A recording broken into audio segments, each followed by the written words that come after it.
Assalamualaikum warahmatullahi wabarakatuh. Waalaikumsalam warahmatullahi wabarakatuh. Oke, gimana kabarnya pagi ini? Alhamdulillah baik, Mem. Masih semangat ya, Nak? Semangat, Mem. Ya, yang semangat ini aja pula itu ya, nggak ganti-ganti ya kan? Punya beberapa. Oke, hari ini kita akan membahas tentang konsumen dan pesaing usaha. Jadi untuk pertemuan konsumen dan pesaing usaha, kita akan 2 pertemuan ya, minggu ini dan minggu depan. Karena banyak materi yang harus disampaikan. Nah, kemudian untuk hari ini, ulangan harian yang ada di psikologi harap dikerjakan ya, Nak. Karena hari ini kalian adalah ulangan harian. Ya, ini materi live teachingnya untuk hari ini. Jadi, konsumen dan pesaing usaha. Jadi, kita lihat dari indikatornya ya. Nah, yang pertama, indikator yang harus kalian capai pada pelajaran ini adalah menganalisis konsumen dalam usaha pengolahan makanan khas daerah. Ya, jadi di sini menganalisis konsumennya dan pesaing usahanya. Ya, untuk pengolahan makanan khas daerah yang dari bahan pangan dan nabati dan hewani. Oke, kita lihat yang berikutnya.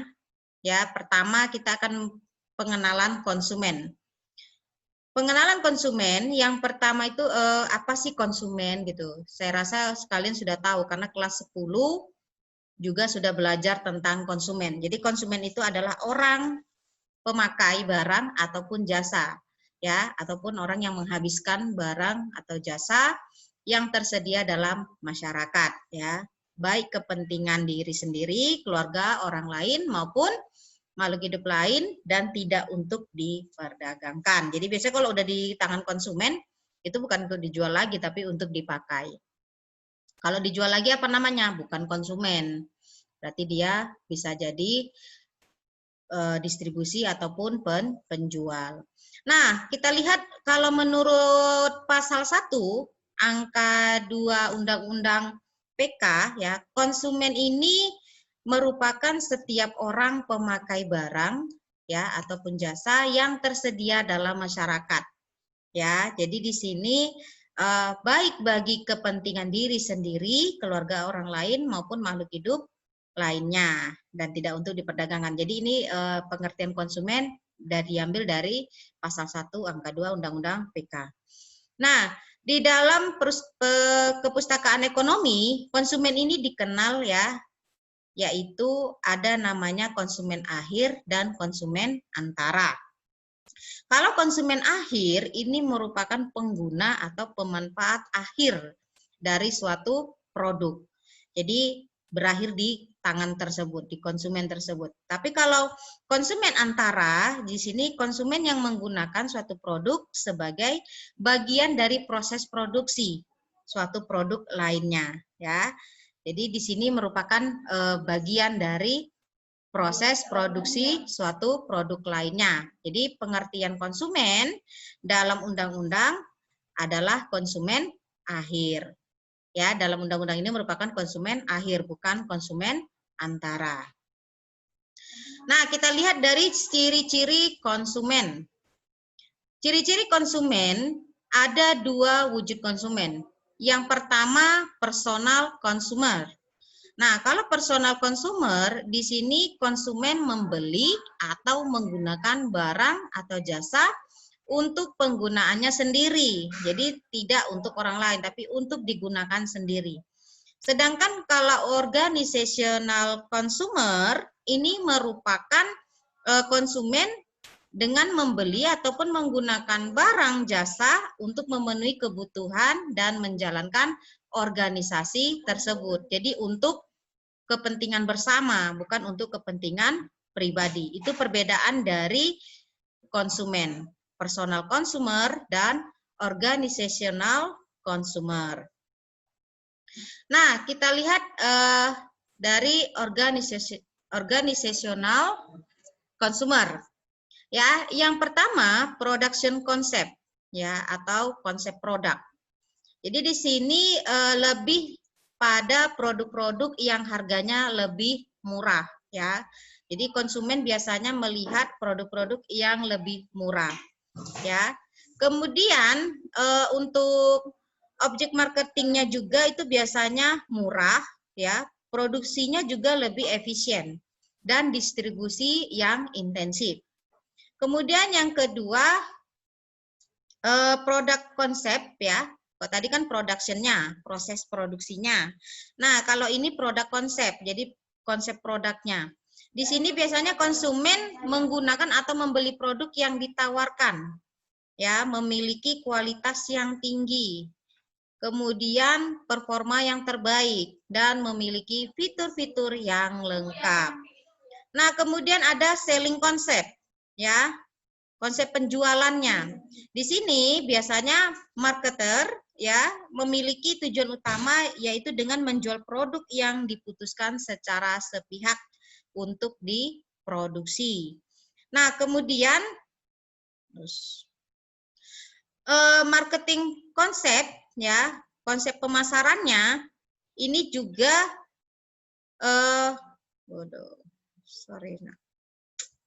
Nah, marketing konsep biasanya di sini konsep pemasarannya, ya.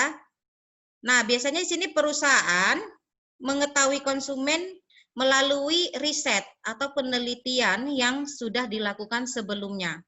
Jadi memproduksi produk yang diinginkan konsumen karena sudah menjalani yang namanya penelitian atau riset tentang marketing konsep atau pemasaran, konsep pemasaran. Oke. Kemudian ada market segmentasi atau segmentation. Nah, di sini biasanya produsen membagi kelompok pasar yang heterogen ke kelompok pasar yang homogen. Ya.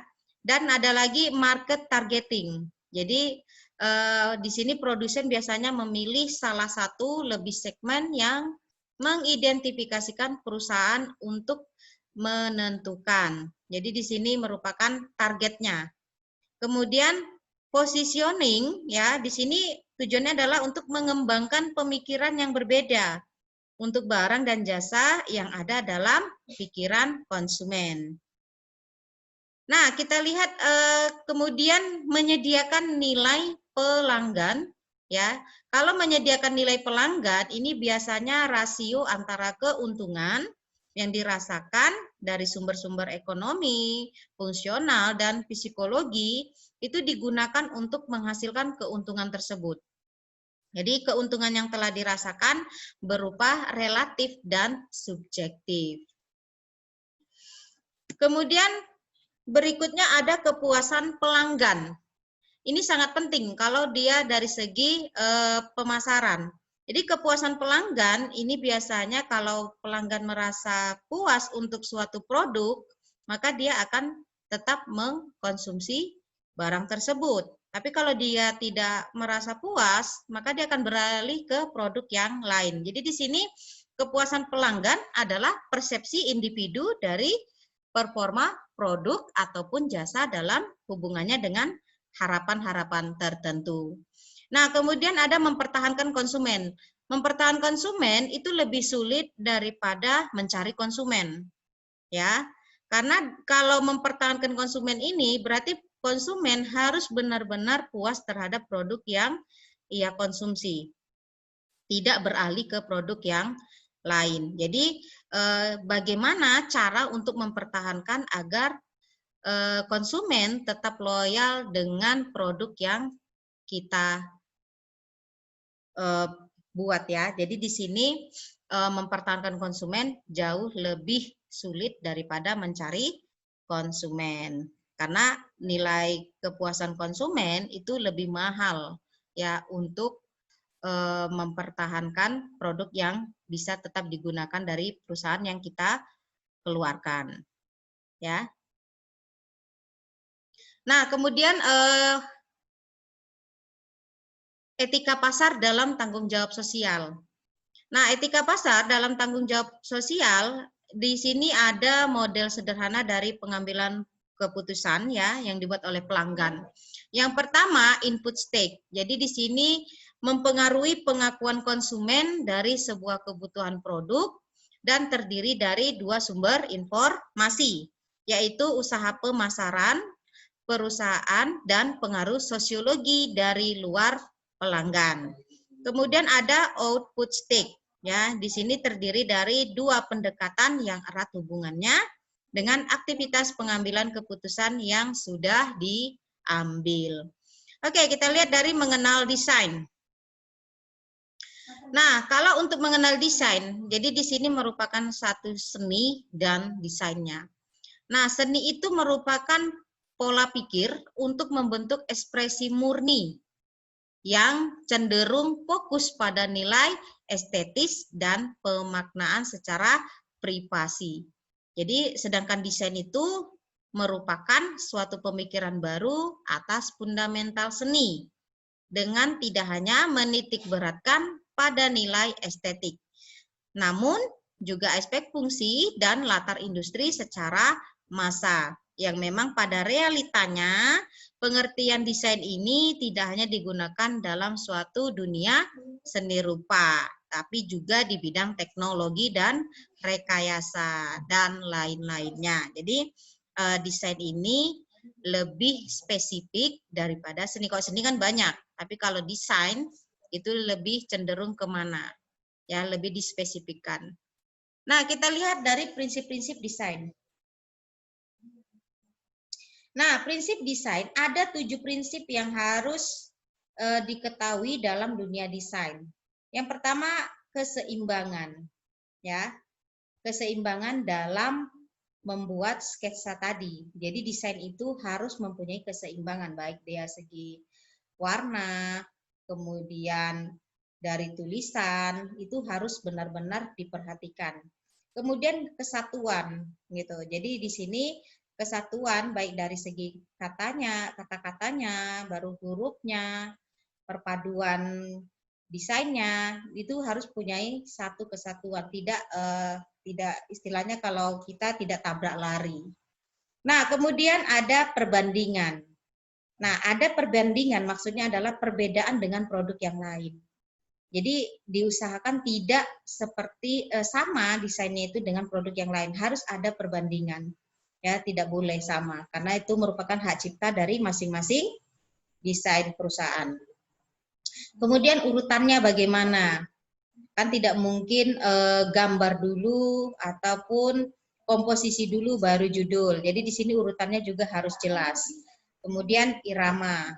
Irama jika memang iklan televisi, iramanya bagaimana? Tidak boleh yang asal-asalan gitu. Jadi di sini harus juga diperhatikan.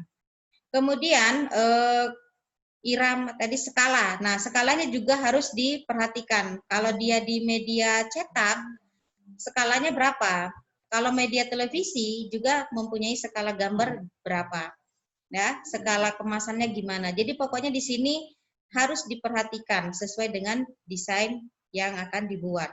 Nah, kemudian fokus. Ini nanti kalau buat desain gambar kemasan contohnya, ini fokusnya kemana kalau orang melihat kemasan tersebut? Apakah fokus di warna? Apakah fokus di merek? Atau yang lainnya gitu. Jadi harus tahu titik fokusnya di mana. Contoh kalau kamu beli sesuatu, kamu fokus ke desain gambarnya di mananya?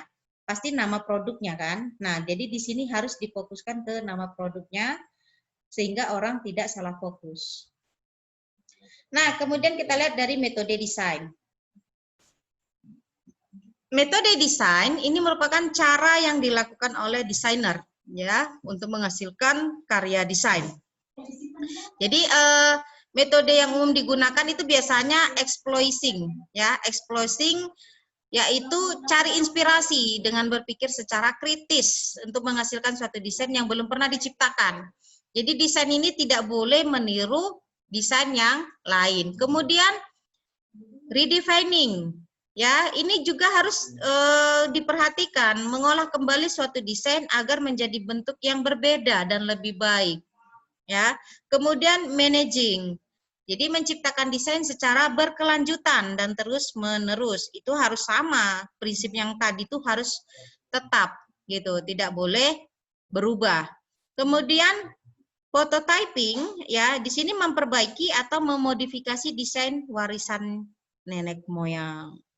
Nah, kemudian ada trend spotting, yaitu membuat suatu desain berdasarkan tren yang sedang berkembang. Biasanya kalau era milenial, itu trennya bagaimana? Era klasik bagaimana? Jadi di sini harus tahu trend spottingnya. Dalam mendesain tidak boleh sembarangan.